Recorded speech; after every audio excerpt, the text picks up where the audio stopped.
Whiplash only, or as I dub it, Whiplash percent, is a substantial meme in the Ultrakill community, commonly joked about in discussions of runs like weaponless or feedbacker/knuckle blaster only. Obviously, an arm implemented into the game specifically for movement and utility in combat does not make for the greatest weapon. However, if it does damage, it can kill. The Whiplash deals 0.2 damage upon grappling onto an enemy, literally only a fifth of a damage point, but considering that even Sisyphus Prime only has 100 health, this fraction of damage can certainly add up. So is Whiplash percent a reasonable challenge to go for? No, not at all. Hardly even feasible, and most of the community who jokes about it would never actually commit themselves to an attempt. I, however, am not sane. And I, as someone who wants to produce Ultrakill content but is far too impatient to wait for fraud, have taken it upon myself to attempt this challenge run.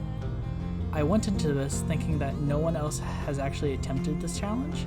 However, the Ultrakill community is even more clinically insane than I am. A majority of the runs that I have stumbled across are individual level, such as beating Sisyphus Prime, or this video of Linguini taking on bosses. These single level challenges, however, are not what I seek to produce. I want to make a route for the full game, to go from Into the Fire to Like Antennas to Heaven, using only Whiplash. In my short search for research, I stumbled across a video by Space Seal undertaking a very similar challenge. This run goes from Into the Fire to Aesthetics of Hate using only the Whiplash in order to deal damage, but the rules are fairly loose. Space Seal allowed damage through primarily two methods, Whiplash and slams. I want to minimize the amount of slamming allowed in this run, because slams do far more damage than Whiplash. Ground slams do 2 damage on direct hit. This is quite literally 10 times more damage than the Whiplash. So, in my route, I hope to minimize this. Not to say it entirely isn't allowed, but at the very least, it should be heavily discouraged. Environmental damage is certainly still allowed, and friendly fire is a great asset in this challenge.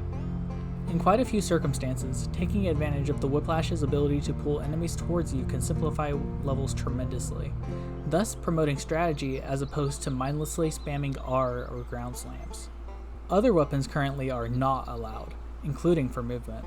In the ideal run, we can get around every weapon without even picking up a single one. However, in order for this to be possible, the other arms are allowed, but only so that we may pick up skulls or break glass to get around objects when necessary. I believe that the only instances of this are at the start of Into the Fire and Double Down. Additionally, I would like to note that we are not allowed to parry, nor are we allowed to use the feedbacker or knuckle blaster for damage in any other way. Currently, I've only routed through the entirety of Prelude, so this video will focus on the completion of Prelude, but this video is a call to action. I want more Ultrakill enthusiasts to work to simplify this tremendous challenge. If upon finishing this video, you think of anything I could do differently or any routing for future levels, please contact me through the comments of this video, through Discord at abnormalsushi, or by posting your findings on YouTube. One last thing before we continue. I'm new to actually being active online. I've spent years lurking as a viewer, so other than my speedruns, this is my debut video. Thus, literally 100% of my viewers are not subscribed, so please consider subscribing and leaving a like on this video to help a gal out. And with that settled, let's get into Into the Fire is the first level of Ultrakill. Before loading into this level, it is recommended to load into another level so that you can unequip everything that is not an arm. There may be instances where we accidentally pick up a weapon or are holding one without using it, but ideally we would have 0 weapons throughout the entirety of the run. In the first room, the one with the revolver in the center, we get our first 2 uses of the knuckle blaster for utility. We break the glass above the door as well as the vent in the secret space in order to get into the meat of the level. In the following hallway, plenty of filth spawn in just to make our lives more difficult. While routing this level, I opted to break the glass in the following room, since normally this would be necessary to progress, and leer the filth down into this pit, although this may be entirely unnecessary and may be routed out. But this allowed me to easily perform pipe clip, and use slam storage in order to get to the checkpoint immediately before the first malicious face encounter. After loading this checkpoint, the fight with Maurice is relatively straightforward. Since the room is so small, you essentially have to constantly be sliding in order to move fast enough to dodge Maurice's hell energy. Whenever Maurice begins to shoot his Baja Blast, This gives us a perfect opportunity to deal some damage. Whiplash onto Maurice as much as you can during this charging period, and be sure to back off quickly once he fires. If you're playing on Violent, like I was, once the face is enraged, he will shoot this laser twice in rapid succession, so you're able to attack for a slightly longer period. As a boss enemy, Maurice has 25 health, meaning that it will take 125 hits with the Whiplash in order to kill him.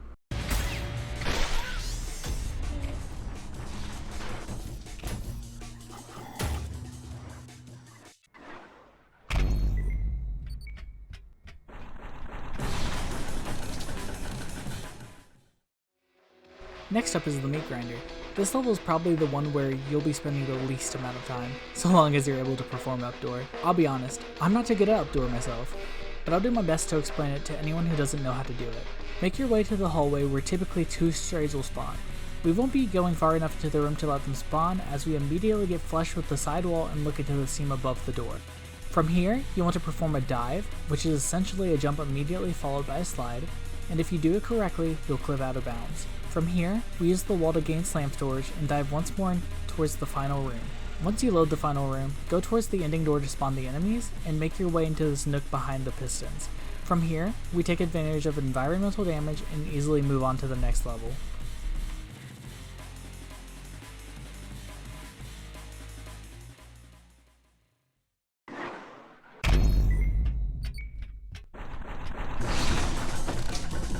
Double Down is where I face the most challenge throughout Prelude, seeing as this level ends with fighting Swords Machine. Ideally, we would fight Swords Machine twice, but after defeating Swords Machine the first time, you would become soft-locked, so we essentially have to skip 99% of this level. In the first room, gain slam storage, jump towards the glass, and use your knuckle blaster in order to break. Then, you can either wall jump to get up immediately, or fall down to the bottom of this room and get up using slam storage. It's time for what I find to be the hardest part of Prelude. The plan for Swords Machine is relatively straightforward. Repeatedly whiplash onto Swords Machine and jump as soon as your body collides with him. This makes it highly unlikely that he may hit you, so we spend 99% of our time in the air. Since hard damage builds up when using Whiplash, it is recommended that you take breaks from attacking so that your hard damage may fade. Once Swords Machine's first health bar is halfway drained, he will begin to use the shotgun frequently, but you can cancel his shotgun use by whiplashing towards him, since he switches back to his sword when you enter close proximity. You can also dodge his shots using dashes. Once you have completely drained the first health bar, Swords Machine will enter his second phase. Try to avoid the shotgun, but if you do accidentally pick it up, so long as you don't use it, you can continue the run as normal. The plan for Swords Machine's second phase is the same as his first phase, but I personally find this one far more dangerous. Swords Machine has 2 new attacks, one of which is inconsequential, but the other one is stupidly consequential. Swords Machine will begin to throw his sword directly at you, and unlike the shotgun, you cannot cancel this attack. When you see Swords Machine hunch over, prepare to dash to the side. This is a predictive attack, meaning that if you are already moving to the side, Swords Machine will throw his sword in your path. You must also be aware that after Swords Machine throws his sword, it will come back to him, giving this attack the potential to hit you multiple times. This attack makes managing your hard damage and healing incredibly difficult, and can very easily be the sole reason for your death. In fact, this attack alone is so bad that when I was trying to record footage for this segment, I was unable to beat Swords Machine's second phase. Obviously though, in a full run, this fight is unskippable, so I will surely be practicing this fight for when I attempt a full run. As a boss, Swords Machine's first phase has 50 health, meaning that it will take 250 whips to knock him down. The second phase, the harder of the two, and definitely the reason I will go from insane to Arkham Asylum levels of lunatic, has 75 health, meaning that it will take 375 whips to kill him. This means that Swords Machine takes a combined total of 625 whips to kill, and keep in mind, if you die during this fight, you have to start from the beginning. This fight alone makes me regret this endeavor of mine.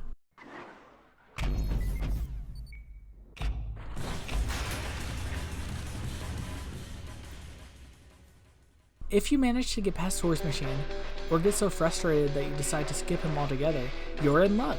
A one-machine army is a walk in the park compared to the previous level, since the only unskippable arena in this level is the first one. Once the enemies spawn, target the strays, seeing as they are likely the only thing that has any chance of killing you. I like to whiplash the strays, jump off of them, similarly to how we fought Swords Machine, then whiplash them again in order to gain height. Using this, you're able to take advantage of the height of the arena in order to splatter them.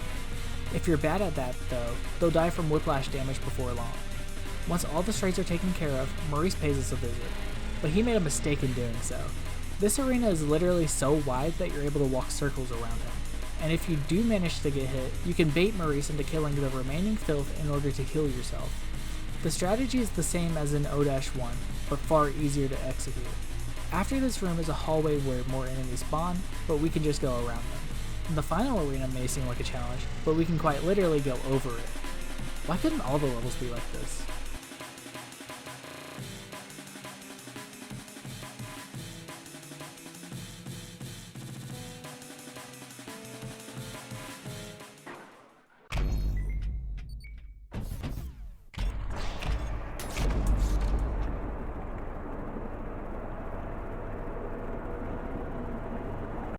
Cerberus. When I sat down to complete this level, my heart was pumping hard. Not because I thought it would be difficult, but because over the past few days, I've committed so much of myself to this project. And now, we arrive at its first endpoint. Before I get into the level itself, I want to take a moment to iterate something. I've wanted to be a YouTuber since I was a kid. For years, however, social anxiety and fear of the unknown have put me off. Throughout my early teenage years, I kept thinking to myself, next year. I was scared to put myself out there. In a similar vein, I was scared to communicate with the people of the communities I wanted to be a part of. Then, with Ultrakill, I finally gave it a shot. I joined the Ultrakill speedrun Discord not too long ago, and started submitting runs to speedrun.com. I joined the voice channel, and I started to communicate with and meet new people. And that's what gave me the confidence to commit myself to this. Throughout this project, I have learned so much about the art of video creation, literally learning how to edit footage, and though I'm still rather poor at it, I'm proud of what I have done here. So from the bottom of my heart, I thank everyone who has made it this far into the video. And with that out of the way, let's discuss Cerberus. By now, you should know the strategy going into these things. Whiplash onto Cerberus as much as possible, being sure to jump upon reaching it. Our biggest advantage is that Cerberus can't do much when we're above them. The second biggest advantage is that Cerberus can damage each other.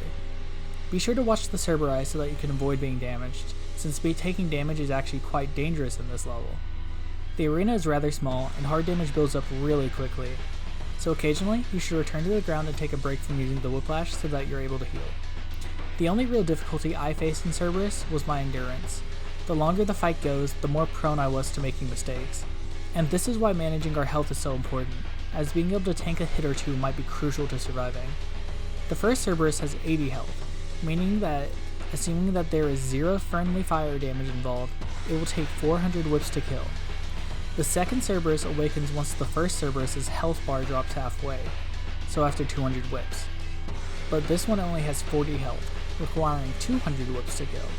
This means, assuming that no friendly fire is involved, it takes 600 whips to open the gates of hell.